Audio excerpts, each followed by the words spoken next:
Roubaram seu cachorro, Danilo. Ele tá zoando, professora. Professora, quem que rouba um cachorro, professora?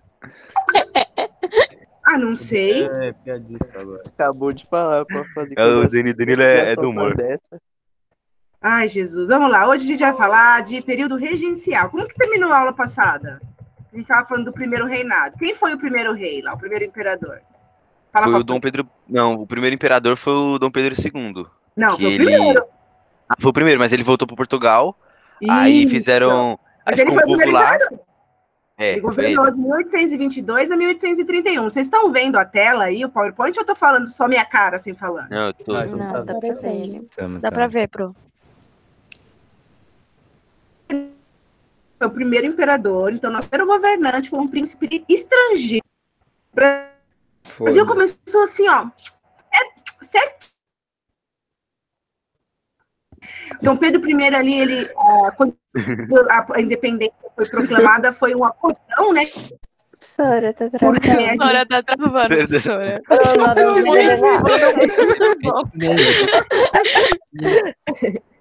Eu vou mudar de lugar.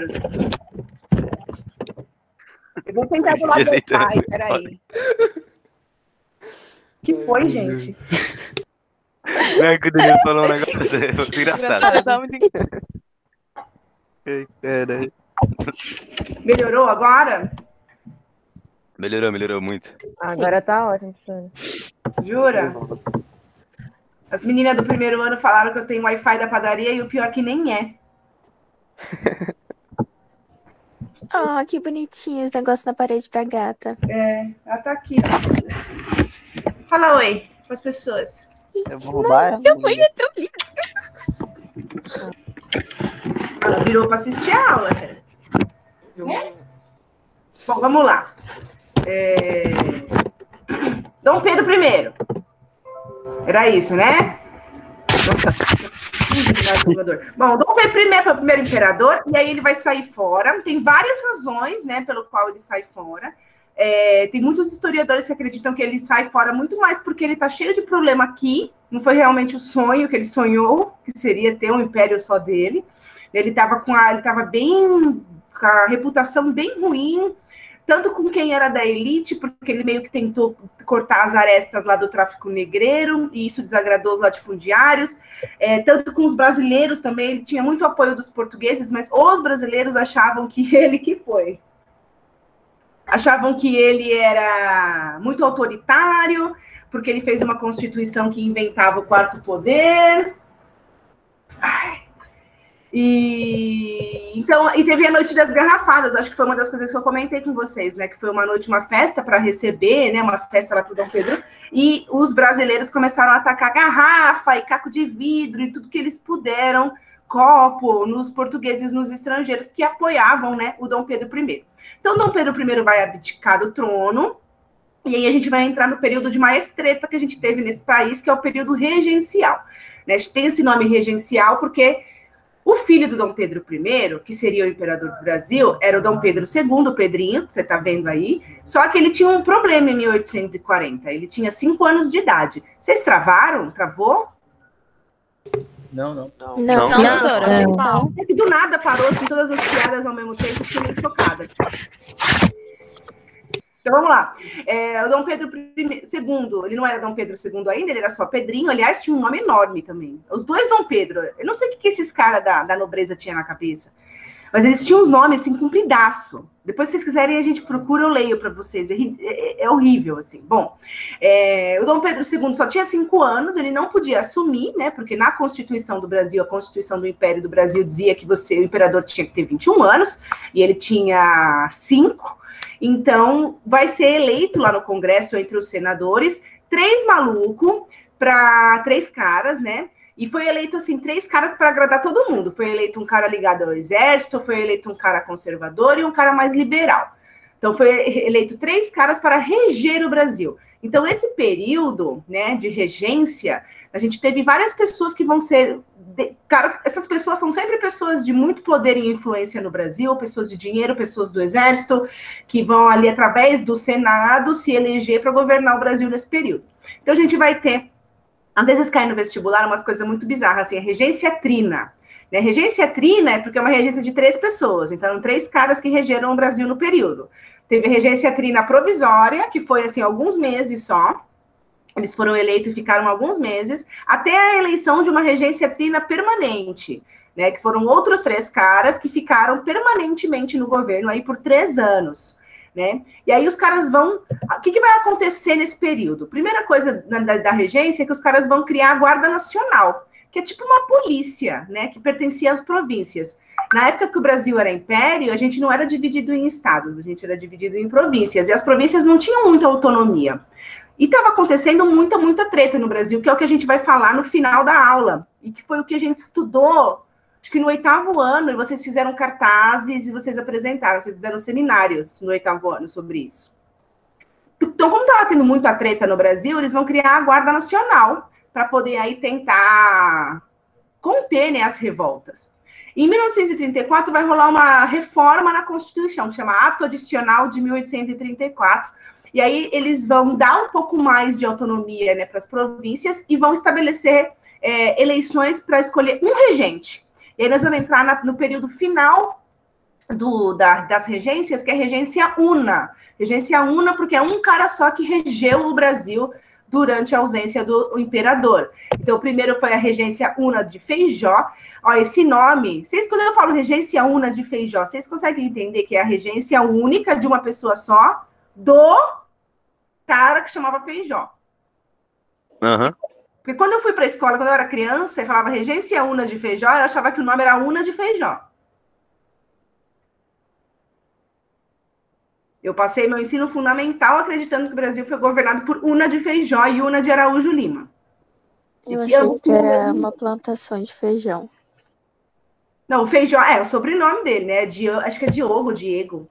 Ou é Diogo de Feijó. Ele era um padre, ele vai reger o Brasil por 2 anos, só que ele é um cara que não vai agradar muito a elite, e aí quando o principal aliado dele morre, ele perde força e ele renuncia. Aí vai ter novas eleições e vai ser eleito aí. Quando eu falo novas eleições, gente, é eleições lá do clubinho, né? São os senadores que são proprietários de terra, porque para você ser do Senado você tinha que ter muito dinheiro. Então é esse clubinho de homens brancos, latifundiários, que votavam e escolhiam as coisas. Então, eu tô falando aqui eleição, na impressão todo mundo votava, mas pensa que no Brasil, todo mundo naquela época era praticamente escravizado.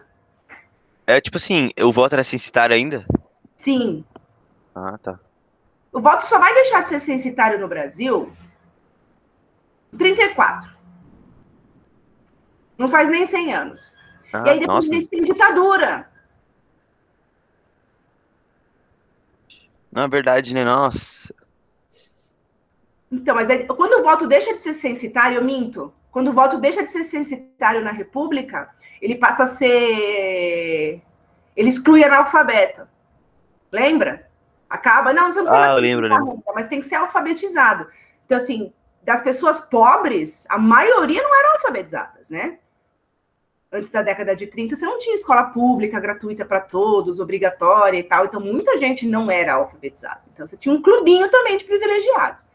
O Brasil funciona na base do clubinho dos privilegiados. Vocês aprenderam isso, de fato, ontem. Como sempre, né? Então, assim, é o clubinho dos privilegiados.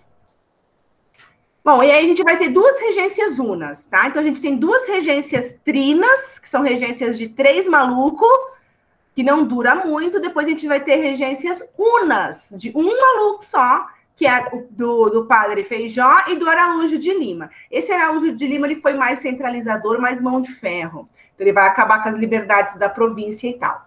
E aí, o Brasil está vivendo um monte de treta. Um monte. É o que nós vamos conversar daqui a pouquinho. As rebeliões regenciais. E aí, os congressistas, né, os caras lá do Senado e tal, eles começam a perceber que a única maneira que eles tinham de voltar a controlar o país inteiro, de acabar com um monte de treta, era se eles tivessem a centralização do poder de novo, se eles tivessem uma figura forte. O Brasil precisava de um imperador. Então, nós vamos ter aí o primeiro grande golpe da nossa história, que é o golpe da maioridade, né? O Dom Pedro...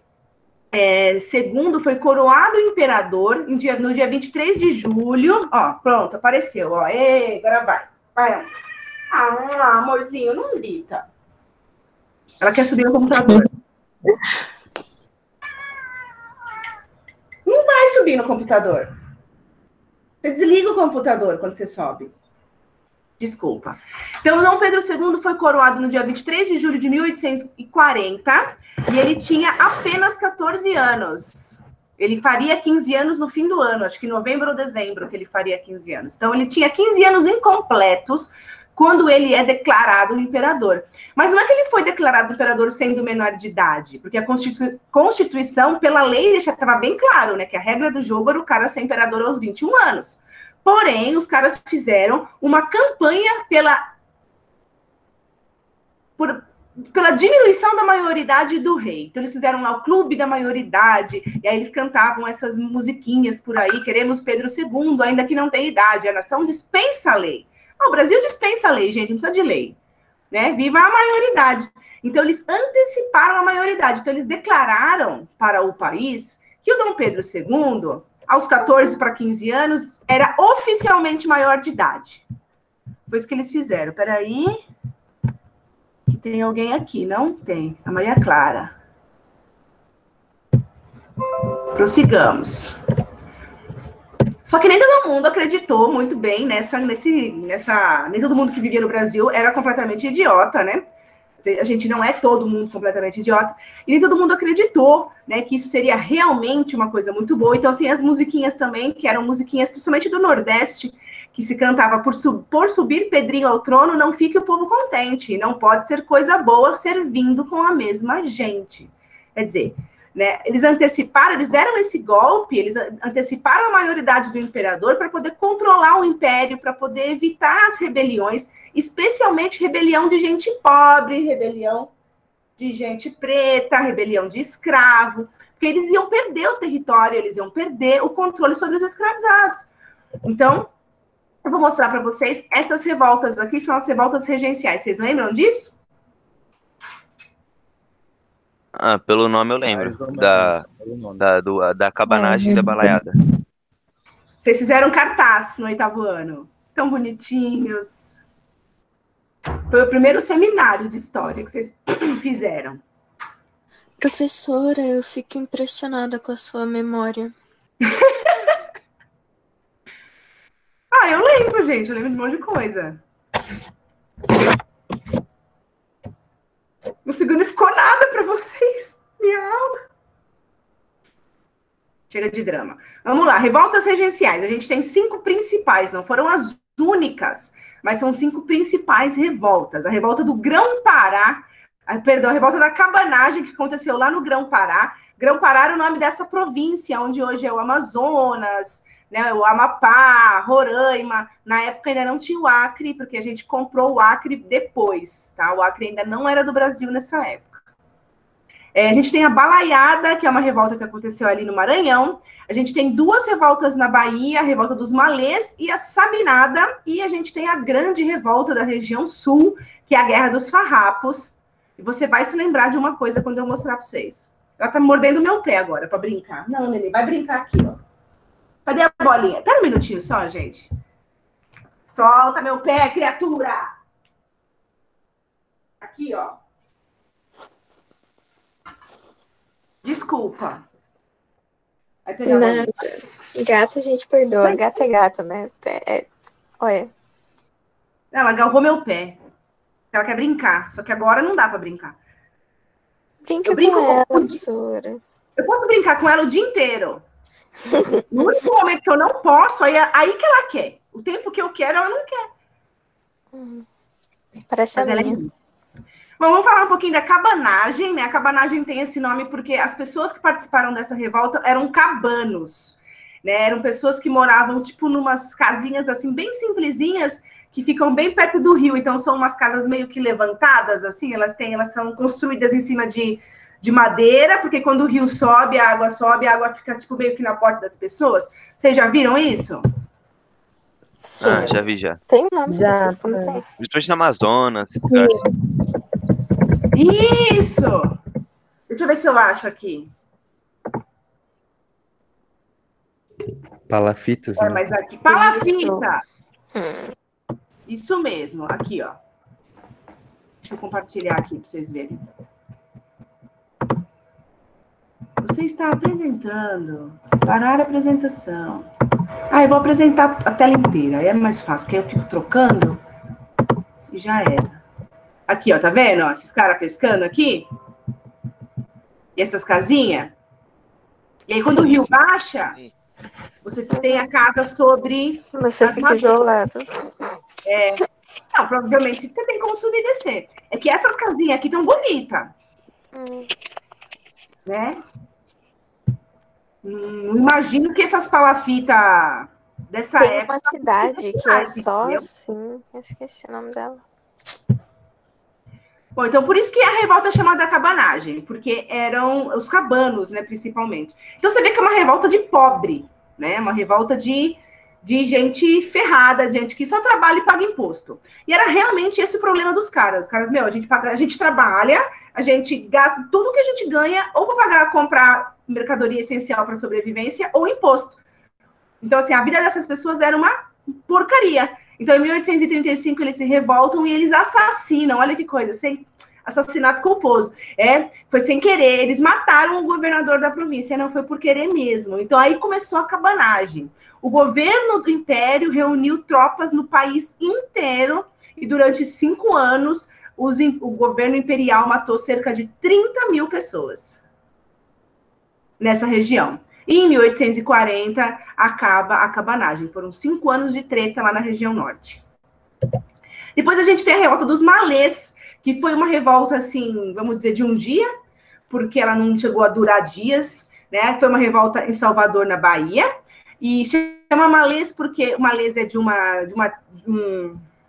etnia africana, e eles são especialmente muçulmanos, né? Eles têm outra religião. E no Brasil, pela Constituição, você não podia ser outra coisa que não fosse católico, né? O catolicismo era a religião oficial do Império.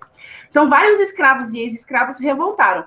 A gente não precisa nem descrever, eu acho que explicar por que um escravo se revolta, né? Por que uma pessoa escravizada se revolta. Né? Mas eram extremamente... Eles não conseguiam exercer a religião deles. Até mesmo os ex-escravos não tinham. Se até hoje ser preto no Brasil é uma coisa muito complicada, imagina ser um ex-escravo em 1835, altos impostos que eles tinham que pagar, então eles vão invadir prisão para libertar os líderes, mas muitos são pegos e todos são mortos. Tá? A revolta dos malês acaba com muito sangue. A gente também teve a balaiada. Vocês lembram por que chama balaiada? Não. Não. Porque eram camponeses, né?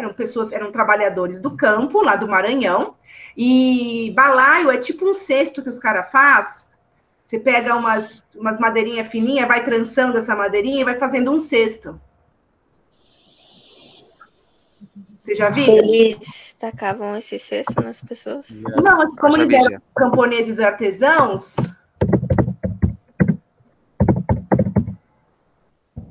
Como eles eram camponeses artesãos, aqui, ó, isso é um balaio. Ó.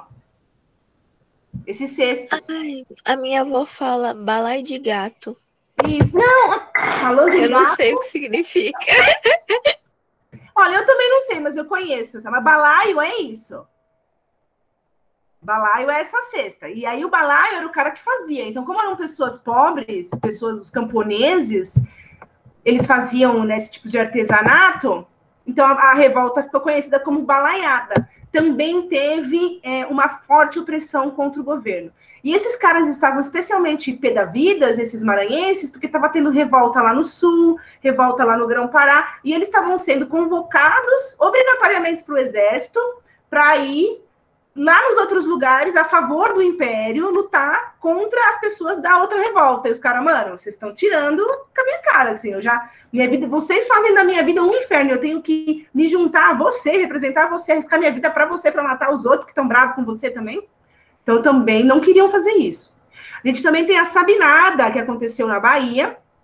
Sabinada tem esse nome porque um dos líderes se chamava Sabino, e aí a revolta ganhou esse nome de Sabinada, e também eram pessoas populares, e pessoas, assim, profissionais liberais e militares baixos, assim, que não tinham muitos privilégios, que também estavam insatisfeitos com a opressão do governo, com a pobreza e com esse negócio de recrutamento militar. Então, os caras estavam lá de boa na Bahia, o governo vai lá e quer recrutar para que eles vão lá no Grão-Pará lutar, ou para que eles vão lá no Rio Grande do Sul lutar, e eles não querem ir, e aí eles também se revoltam. E para a gente terminar, a gente tem a Farroupilha, que também é chamada Guerra dos Farrapos, que é a mais famosa, porque... Olga, sem morder, mamãe, vai. Que é a mais famosa porque é uma revolta de rico, né? Eram ricos estancieiros, né? Eram homens que tinham propriedades de terra. Hoje... Filha, não dá, agora não dá. Peraí, gente, um minuto.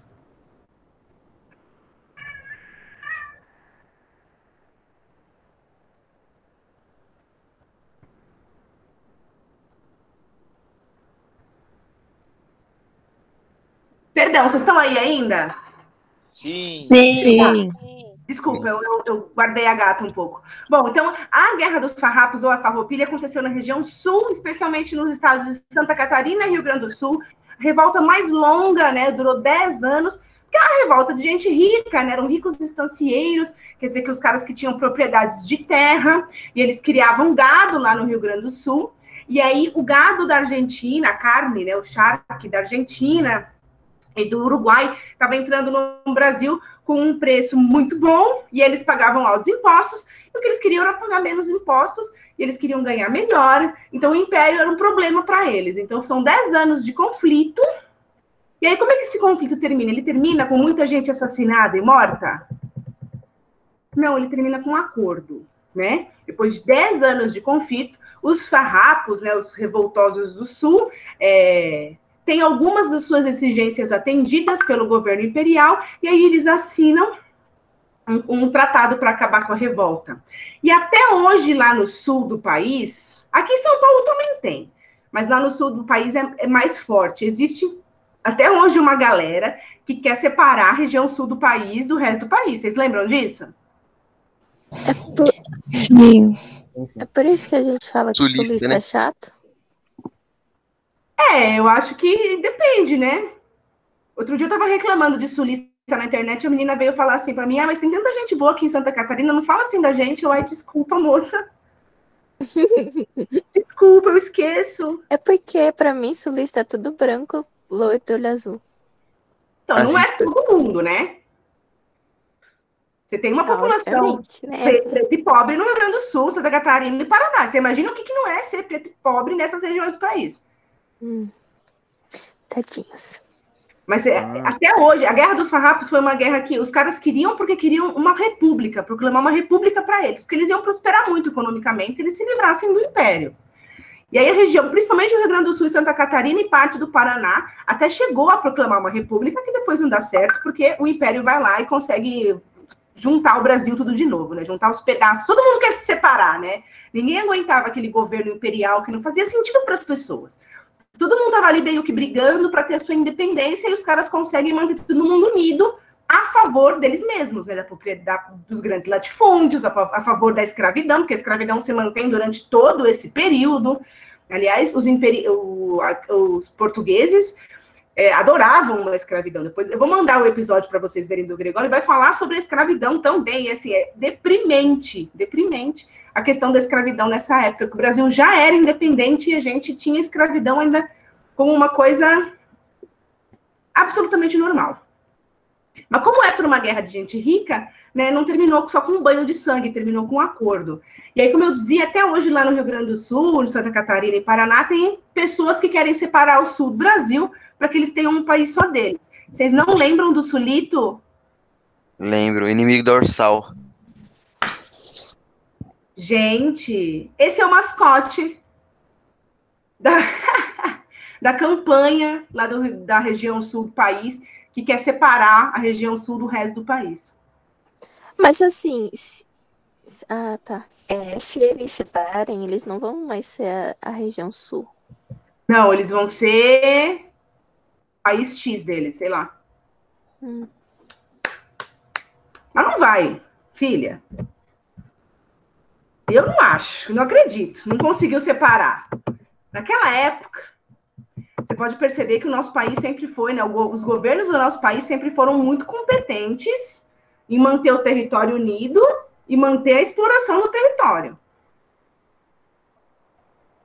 Ontem eu estava assistindo um episódio, e aí que eu vou mandar para vocês. Ele está explicando assim: teve a guerra de secessão nos Estados Unidos, que foi uma guerra civil, né, nos Estados Unidos, entre o norte e o sul dos Estados Unidos. Não sei se vocês já ouviram falar dessa guerra civil que eles tiveram, porque o sul dos Estados Unidos era extremamente escravista, queria manter a escravidão, e o norte dos Estados Unidos queria acabar com a escravidão. Então, eles vão entrar em guerra, né, dentro do próprio país, e aí o norte vence, né, e a escravidão vai sendo abolida nos Estados Unidos, antes do nosso país. E aí a galera que era escravocrata do sul dos Estados Unidos, que quer continuar tendo escravo e quer continuar escravizando e ganhando dinheiro em cima da escravidão, muitas pessoas migram dos Estados Unidos para o Brasil. E o Dom Pedro II recebe essas pessoas, vende terra a preço de banana para essas pessoas e recebe essas pessoas aqui no Brasil. Porque aqui era bom de ter escravo. Então, quando alguém vem me falar de monarquia, ou quando alguém defende a nossa monarquia foi extremamente escravista. Minha gata tá miando horrores lá. Ele só aboliu a fins econômicos, né? O Dom Pedro quando II. realmente chega num ponto que a escravidão é não mais necessária para a acumulação do capital, mas ela é necessária, ela é desnecessária, ela se torna um problema para a acumulação de capital continuar se refazendo, aí ela acaba. O Brasil é o último país do mundo a abolir a escravidão. Ihu. Tudo bem, pessoinha? Você acha que o Dom Pedro II, quando, por exemplo, ele, sei lá, ele tá